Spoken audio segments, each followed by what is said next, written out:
Hello, and welcome to the Non-Serviam podcast, a project dedicated to exploring the world of anarchist and anti-authoritarian ideas. Join us in our conversations with radical voices in precarious times. To find future episodes, make sure to subscribe on Stitcher, Soundcloud, and other places where podcasts are found. If you'd like to become a contributing member of the show, please consider becoming a patron at patreon.com/nonserviummedia. Every little bit counts, and we appreciate all the support we can get. Remember to like, share, and subscribe to help spread the word, and so you can stay updated with our most recent episodes. Thank you for joining us. We hope you enjoy.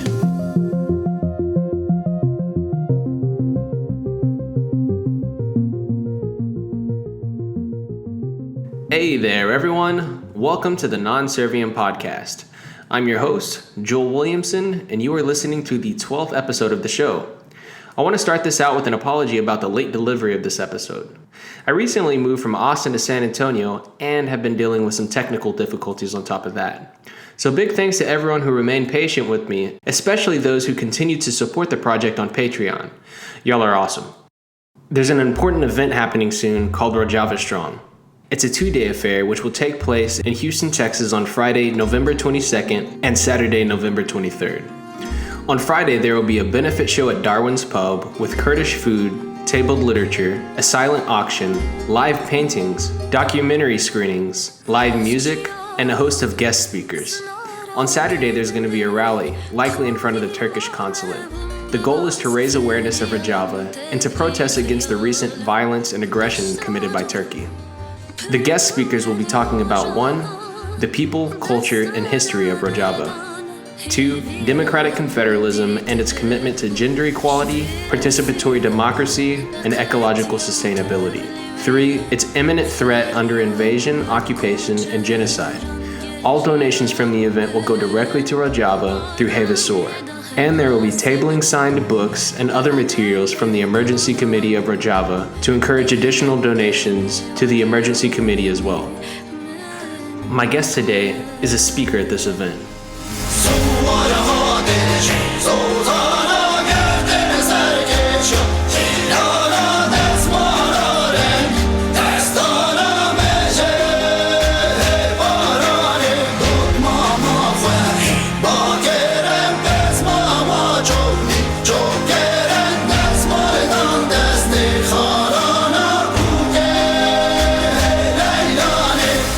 Dr. Hejar earned a Ph.D. in mechanical engineering from the University of Houston and an MBA from UC Berkeley.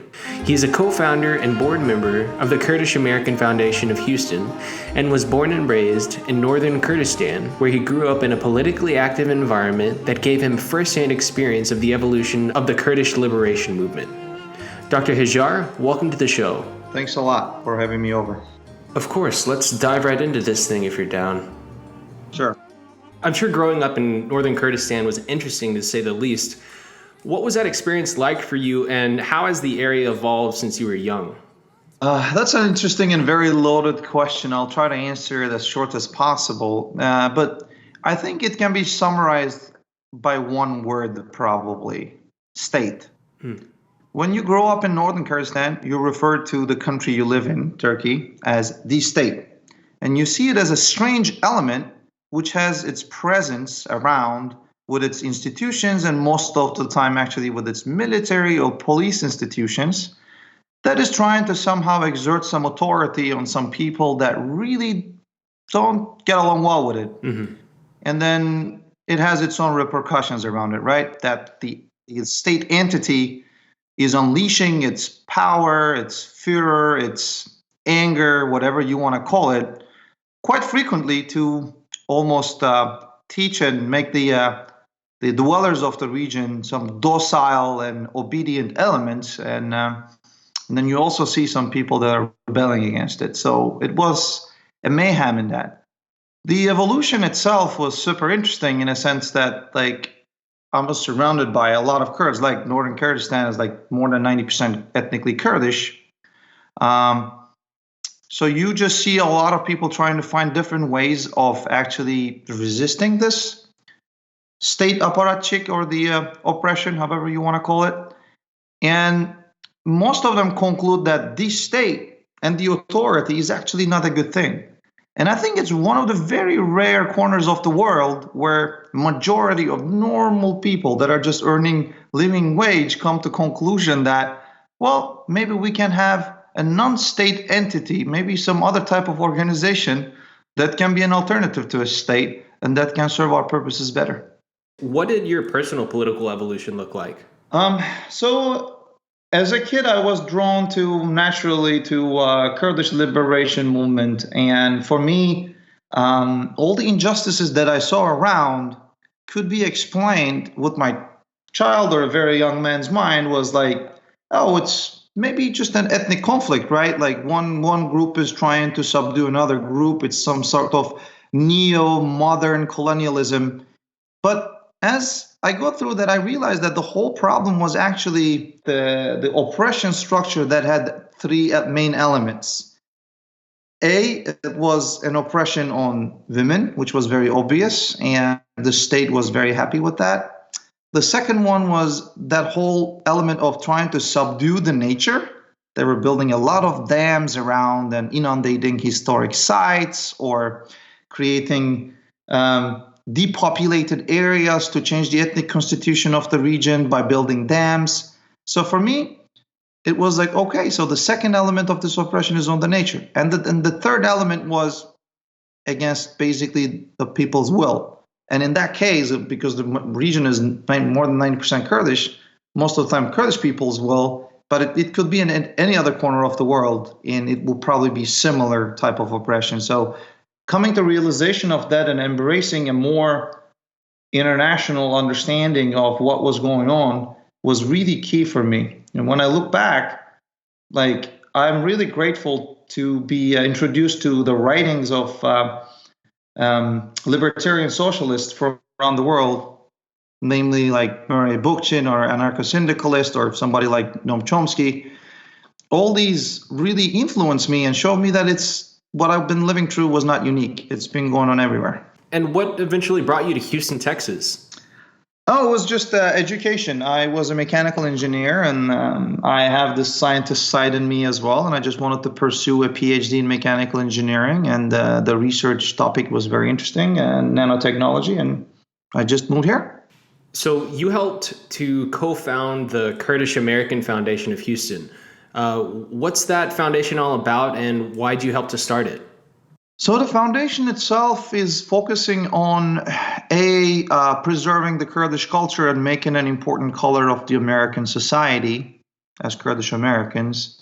B, helping the Kurdish community. We have a lot of refugees here that are running away from Syria and Iraq from the war atrocities. Help them integrate into life here and find a new life here. And then C, naturally, raise awareness among the Americans about the similarities of Kurdish struggle with the struggle of freedom that America has endured first during the founding years of the country. And even now, it's a non-ending struggle to have freedom and to have dignity for humans. Other than assisting migrants, what other activities has the foundation participated in?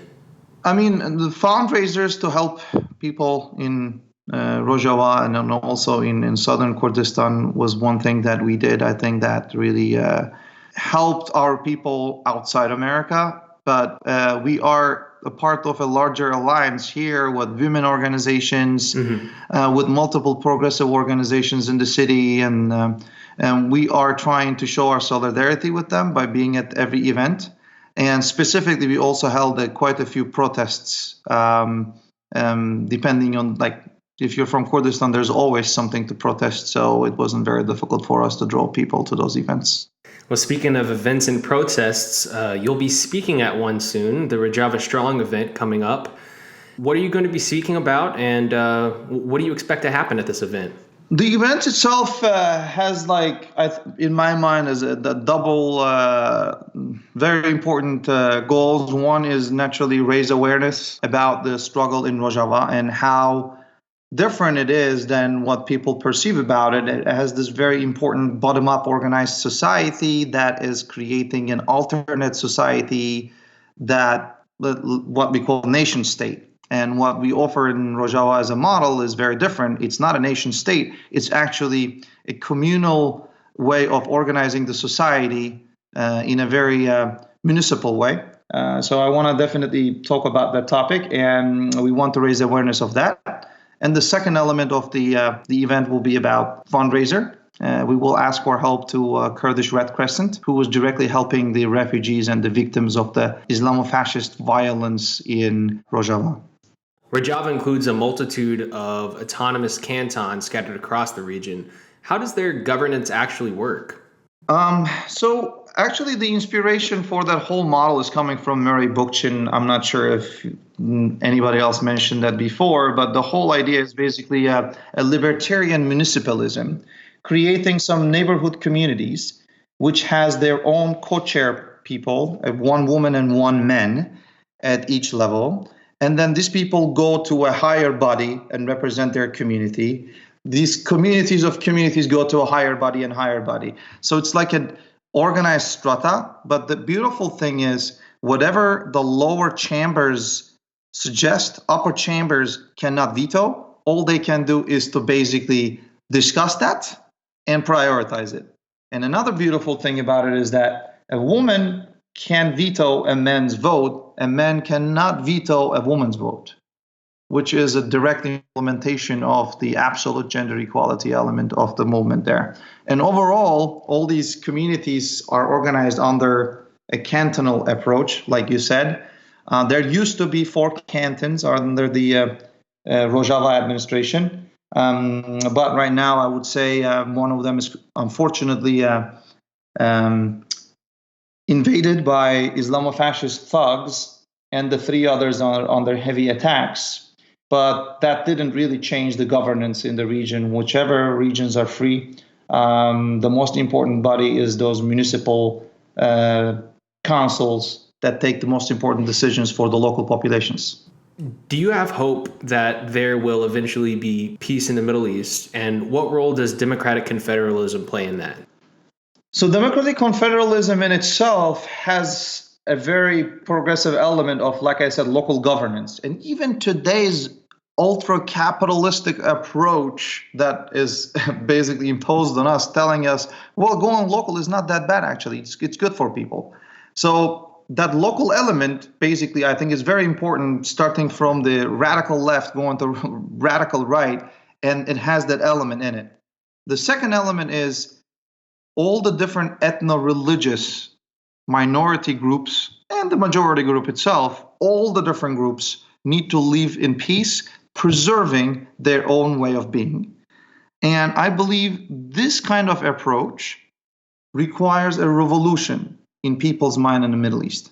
Once we come close to that revolution in people's mind across the peoples of the Middle East, then we will be close to that. And until then, I will keep dreaming about it. Can you explain how Rojava specifically prioritizes ecology? So one of the things that a lot of people may not know about is one of the main reasons the Syrian civil war started was the worst 7-year drought. It's almost like a biblical story.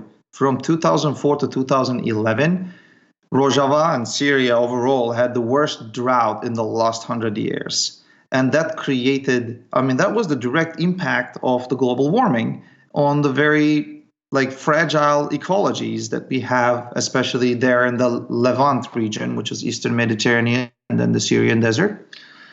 And Rojava people totally understand that if they want to create a successful governance, they need to preserve the environment that they live in. That's one element. The second element is the oppressive regimes in the Middle East. One of the things that they always use is actually to attack the nature of Kurdistan. 45% of Kurdistan's forests were burned during the last 2 years. And this is insane. And during the last 20 years, Kurdistan lost more than 90% of its forests. And it has naturally a global warming element, but it also has definitely a human element, because all these oppressive regimes are burning everything that they can so that Kurdish people do not have sanctuary. It's kind of like the napalm bombs that were used in Vietnam. so the Kurdish people don't have sanctuary in those mountains.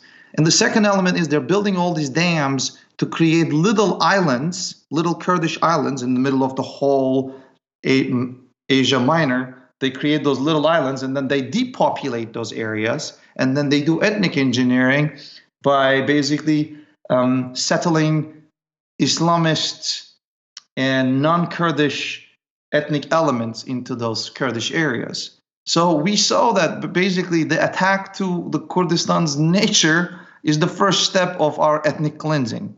So for us, it's not paying a lip service or some sort of elite intellectual practice that makes us feel better about our lives.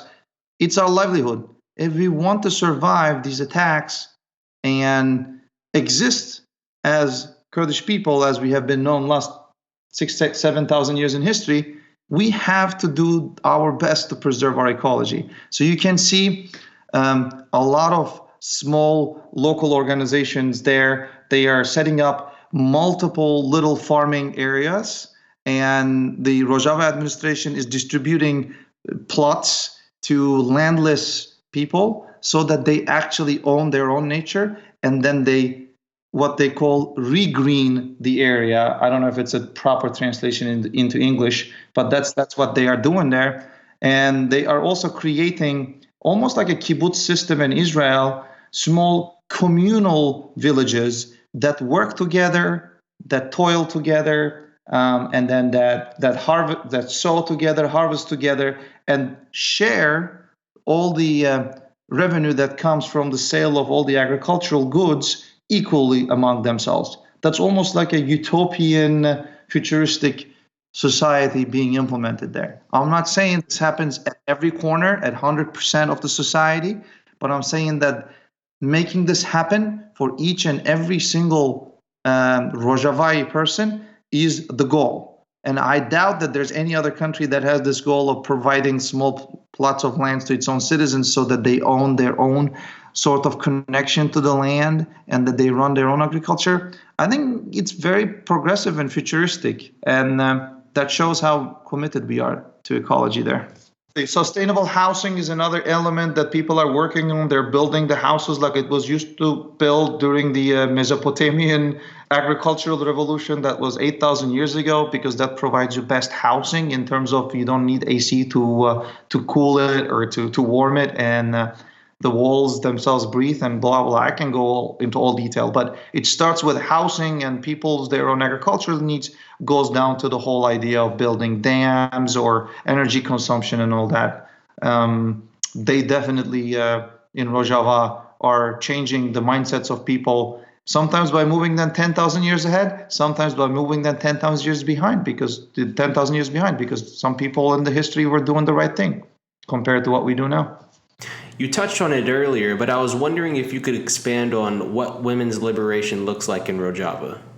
I mean, so that one, naturally, you see in all the media outlets, our girls and women with their AK-47s resisting to survive because they have no other option, right? You have a very cruel enemy, Daesh, ISIS, which the entire world is trying to fight. And our women are always on TV because they are running this fight because they don't see any other option but to fight. If women fight, that means that really there's no other option, because if there's any other option for a better future, women will probably thought of a better world than fighting, which we men always do. But going to the roots of the women's liberation in Kurdish women, Kurdish society 100 years ago was similar to its neighbors in a sense that women didn't have much rights. But I doubt that even in America and Western world, women had a lot of rights 100 years ago. But what happened was, through the oppression years on the Kurdish ethnic minority, one thing became clear. It was the mothers that kept the Kurdish identity, which the oppressors were trying to assimilate Kurds forcefully into other identities such as Arab, Persian, or Turkish. And also, our women realized that the oppression was twofold on them: state oppression and the oppression at the household. So a few very driven leaders embraced this whole idea of women emancipation, and they thought that it will be very important to change our society first within before we try to set up an alternate state or a system to the oppressors. So women start to join en masse the Kurdish Liberation Movement. So they started to come at the front, and like women always do, if they do something, they do the best. So they became really very important decision makers in the society in a very short amount of time because of the necessity of the liberation movement, because it was some ragtag, I would say, resistance against big armies supported by NATO or Soviet Union. And if women didn't join, there was no way that we would have survived and our identity would have survived those many years. So yeah, that became a part of this whole Kurdish liberation movement. And then that even was codified, in a sense, in every single Kurdish resistance movement that has been founded during the last 25, 30 years, that if women are not free, then Kurds are not free. So it almost became our political movement's DNA through time. And I think it's also very interesting that this comes out of Middle East, in a sense that when I talk to my Kurdish compatriots, women, and ask them, they really have pity for the role of women in Western society, and they think that Western society needs to do much better to actually empower women, such as co-chairwomanship positions that we have. At every decision making, we have to have 50% women quota. We have women councils, women municipal councils. Like I told you, only women can veto men. Men cannot veto women. We empowered women a lot, and we have seen very amazing results out of it. So I know you asked me how did this happen, but I gave you a very long answer. But I think this is probably the most important pillar of the Kurdish movement, and Rojava revolution also. We see a bunch of different states and state-like entities getting involved in the Rojavan area. Everyone from ISIS to Syria to Turkey to the US and even more have all had some level of involvement there. Why is this going on? So I will say, first of all, historically, the biggest problem that the world has not resolved since the end of post-colonialism was the Kurdish question. You're talking about 40 million people living in the Middle East, speaking the same language, sharing the same history, and they are not even recognized as citizens in Syria. They are not recognized as Kurds. They are called Mountain Turks in Turkey, and they're called terrorists in Iran. 40 million people. You cannot just close this problem and shut your eyes to it, but the world has been doing that. So when the civil wars started in Iraq and Syria, Kurds took advantage of that, and we came up with our own alternate, progressive, Western, and also social justice inspired and women liberation movement model.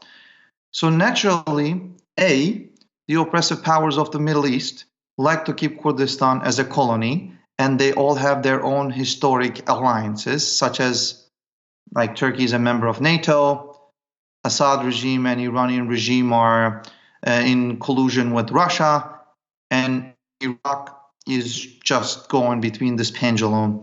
And they all use their own historic alliances to crush anything that can give any hope for Kurds for some sort of freedom. That's A. But the most important thing, B, is the model that we offer. Look in the region. Islamist regimes, oppressive regimes, murderous regimes, attacks to nature, women have no rights, like all the bad things you can think of. All the models that they are promising, they have not worked and they're repeating it. Those are all different forms of fascism. And Kurds come out with this very progressive model, which people of Rojava, northern Syria, no matter what their ethnic affiliation is, Arabs, Turkmen, Circassian, Assyrian, Chaldean, Armenian, everybody embraced this model because it's common sense and it works. And all these other regimes were like, oh my God, if our people embrace that, we will be toppled. That's why they put all their power behind it, and then their international backers became a player in this game. But our model happened to be so strong that they had to pull all the power they have to crush us. Hence, it became almost like a little world war going on through the proxies of multiple states or statelets. And one last thing that I want to share with your podcast listeners is a lot of people think that Daesh, ISIS, is just an Islamist organization that is going to extremism.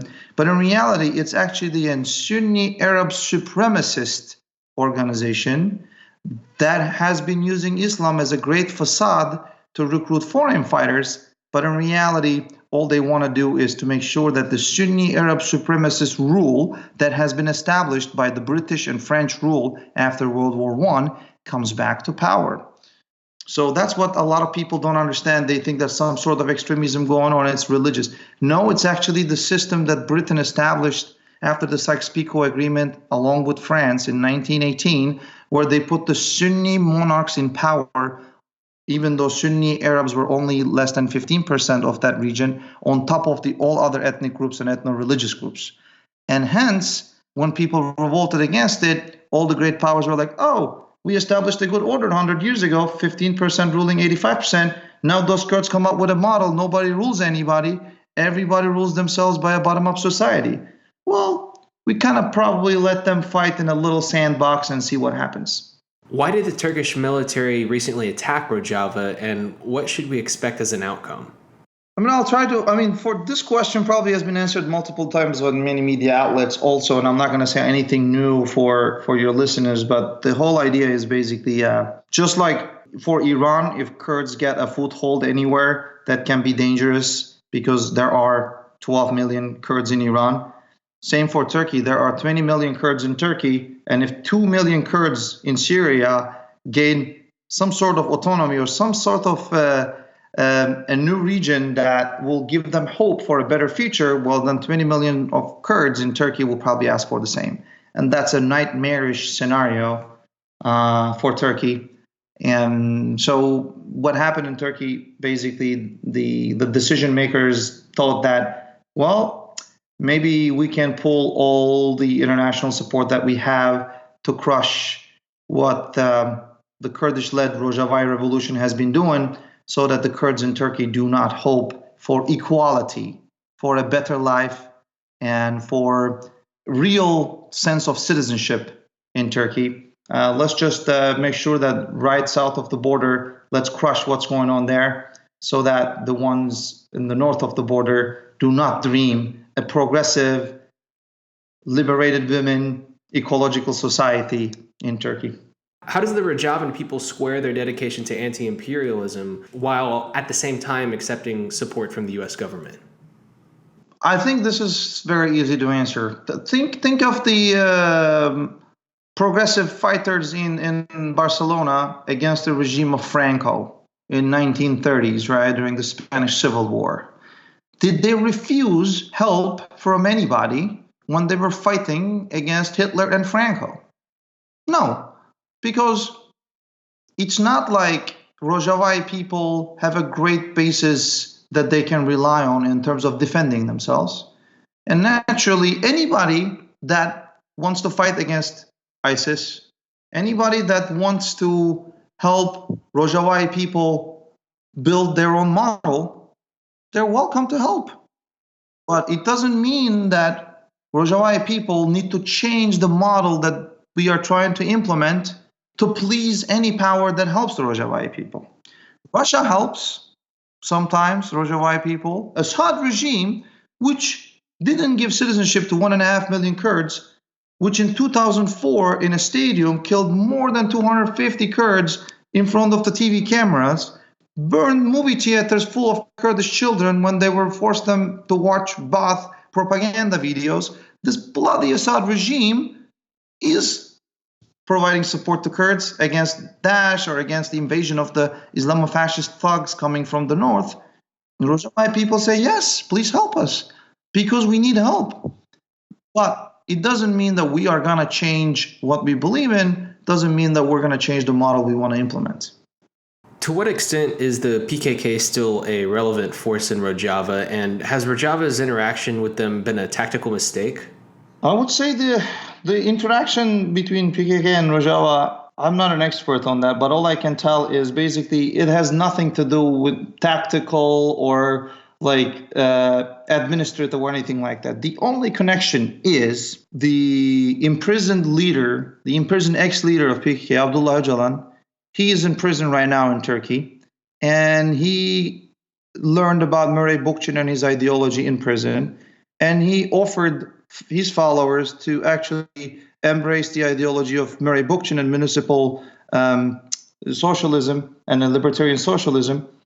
And people that read his books got inspired, and they started a movement in Rojava. I don't think that there is such a big connection between what United States designates a terrorist organization, the PKK, and the people of Rojava. Those are two very distinct things. Ideologically, they may have read the same books, same people's names may have appeared here and there, but organically, it's extremely separate. Hence, that's why President Trump is talking to the leader of the Syrian Democratic Forces, Muslim Kobani, very freely next to President of Turkey as well, because the organic relationship is not there. Some critics have said that the YPG have used colonial tactics in certain areas and have even gone as far as brutally and violently imposing democratic confederalism. Is there any truth to these claims? And what are your thoughts in general about that accusation? Again, there's no reason to be ideologically blind from my side as well, right? I'm sure that there were injustices that had that happen, but having said that, I'm just going to give you an example. It's not good to start from bottom up. You have to answer these questions top down, but I'm just going to give an example, and I'm going to turn to top down. When the town of Shiddadi was taken over by Syrian Democratic Forces from Daesh, from ISIS, all the women were forced in burqa.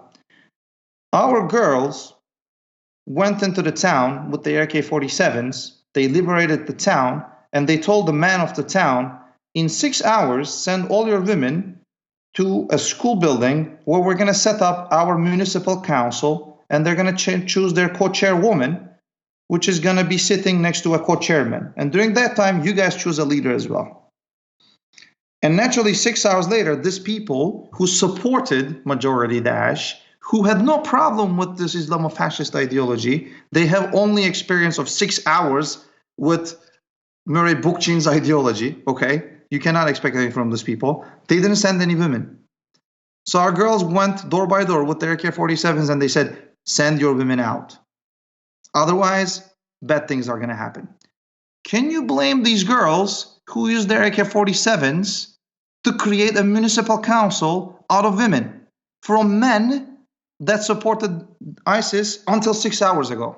There are the realities of the region. Yes, there may be instances where YPG members may have done some wrongdoings, but all I know is that majority Arab towns embraced Syrian Democratic Forces, and majority Arab towns that used to support ISIS, now they are protesting America, that America is getting out, and they say, please don't leave us and the Syrian Democratic Forces here alone.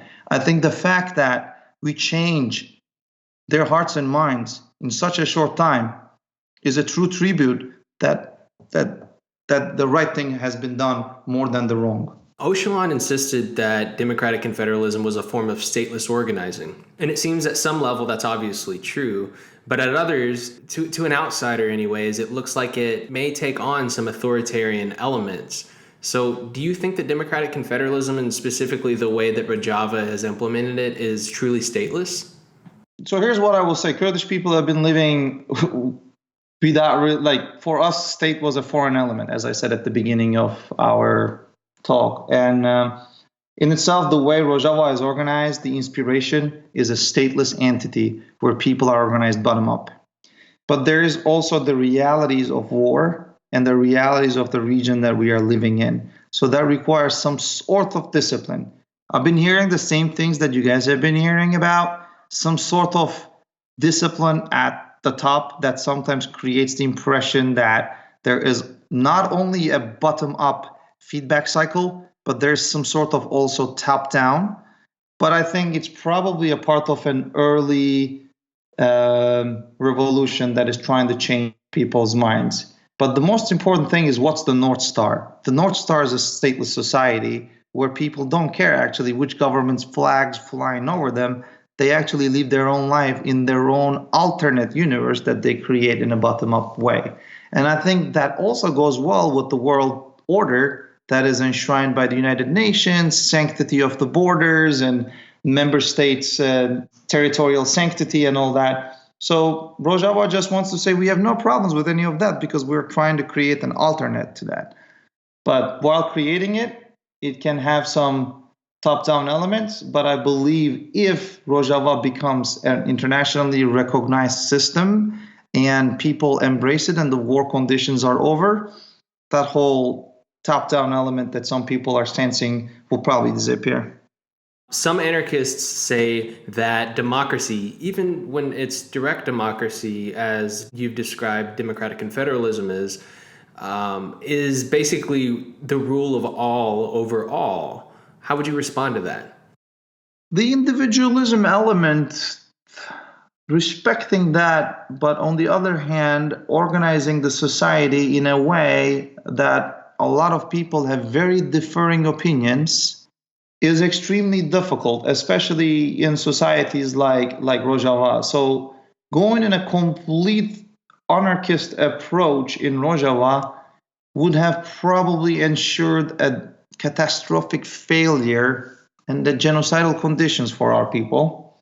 One can criticize why, which I agree actually, democracy is rule of all against all probably, but it's probably the lesser of the evils that Rojava administrative model had to embrace, trying to change people's minds. But if normal conditions are reached and people embraced a more civilized, I will almost say, a way of life, then probably in such society that there's no war, a better form of governance will be possible. And the most important thing is that if a bottom-up organized society feel like respecting individualities more and lessening the democratic element and then empowering the individual's freedom even more will make more sense to them, probably that model should be implemented as well. But it's very hard in these conditions, I think.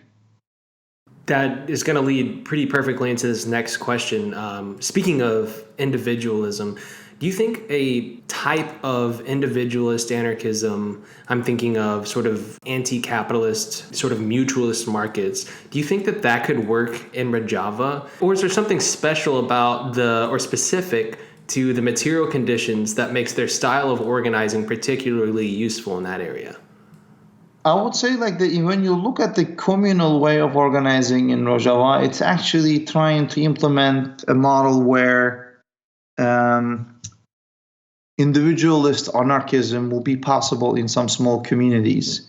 But there is a need, I don't want to call it a central planning or something, but there is a need for a central defense in the region right now, which requires some sort of connection between different communities, which goes hand in hand with communal decision making and also some sort of individual decision making finding its place next to each other. So it's really a hybrid model that they're trying to implement there. And I think there are important learnings even for individualist anarchists there, in a sense that how much higher you can take this kind of organization. Like, can you think of 7 billion people living in a world when there's no some sort of central knowledge collection that helps us making some better decisions?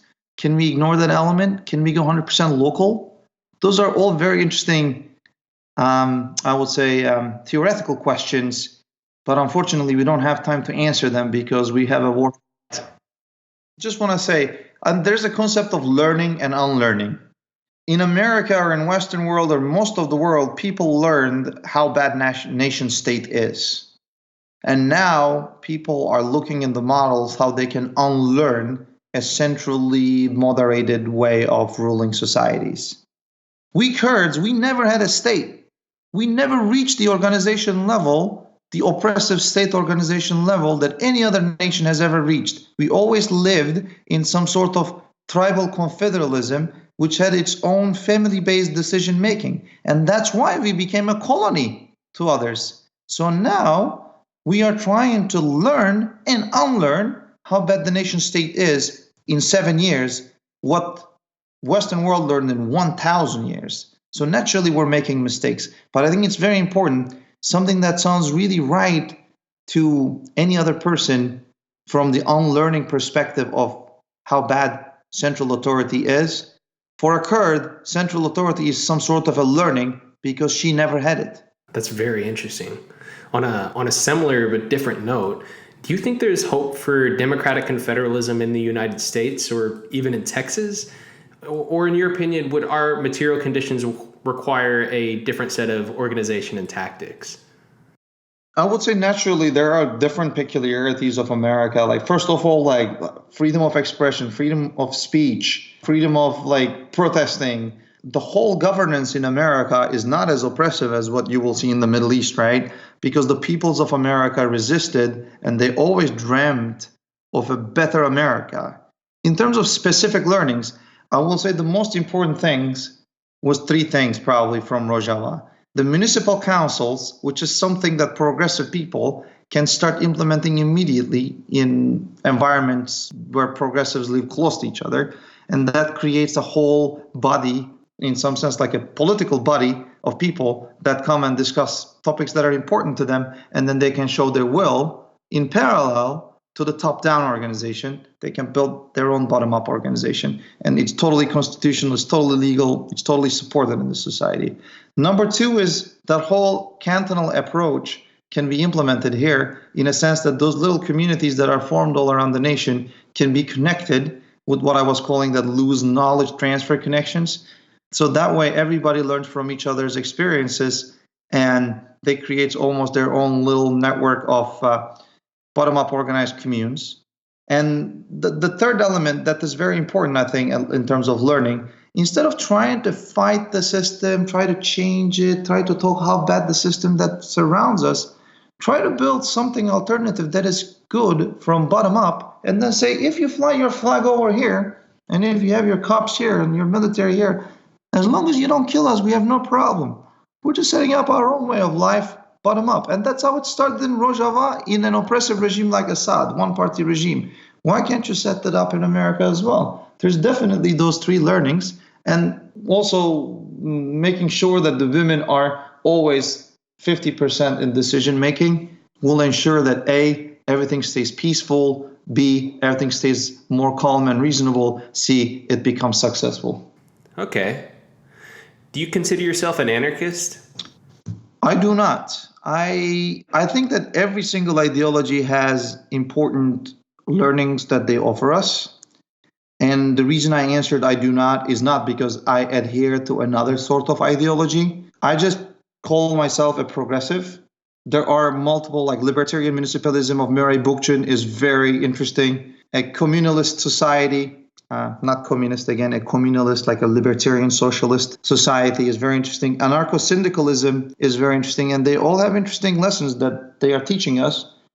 But at core, I consider myself as somebody that believes in freedom and equality and social justice. Where should folks go, or what do you think folks should do if they want to support the Rojavan people directly? I mean, donations to Hejar Kurdistan, the Red Crescent, Kurdish Red Crescent, HEYVASOR.org. You can donate through PayPal. That will definitely be appreciated. Another thing is, naturally, there is a lot of outlets that are out there that are theoretically, ideologically contributing to Rojavan model. So all the researchers are very welcome on doing research on Rojava and Kurdish people, and also they're very welcome to go and see it firsthand, how it's implemented in Rojava. And number three, there is a lot of international volunteers helping with healthcare, helping with the trauma, post-trauma of the people there, helping with the struggle, the fight, anything that people can do in terms of going out there and volunteering. That's probably the third element I can say. But just start with just donating with Hejar. Do you have any preferred way that people can get in touch with you if they're interested in collaborating with you politically at all? Oh, yes, please. I mean, you can always email us at contact@kurdafh.org, which stands for Kurdish American Foundation of Houston. So it's kurdafh.org. Just go to our website and then just send us an email, and we will definitely be seeing, first of all, what kind of help you want to provide, and then we will make sure that you'll be in touch with the right set of people. Excellent. And is there anything I forgot to ask you about that you'd like to touch on before we end the interview? I would say that the whole oxymoron of Kurds setting up a very socially just society, but on the other hand, Kurds loving America, that whole oxymoron is a very interesting topic. Before judging anything that's going on in Rojava, I would just say your followers to think of how pragmatic sometimes people of Rojava need to be so that they actually survive what's awaiting them in the very near future, which is ethnic cleansing. Dr. Hejar, thank you so much for joining me. I really appreciate your time that you spent with me today. And thanks again. Hopefully we'll talk to you soon. And also we'll see you at the event. Thank you so much for having me over. Gelek spas, like we say in Kurdish, and we also say in Kurdish, all of your followers are on my eyes and on my head, which means they are the crown jewels of American people. Thank you for your support, and thank you for understanding our ideology. Of course. Thank you. We'll talk to you soon. Thanks.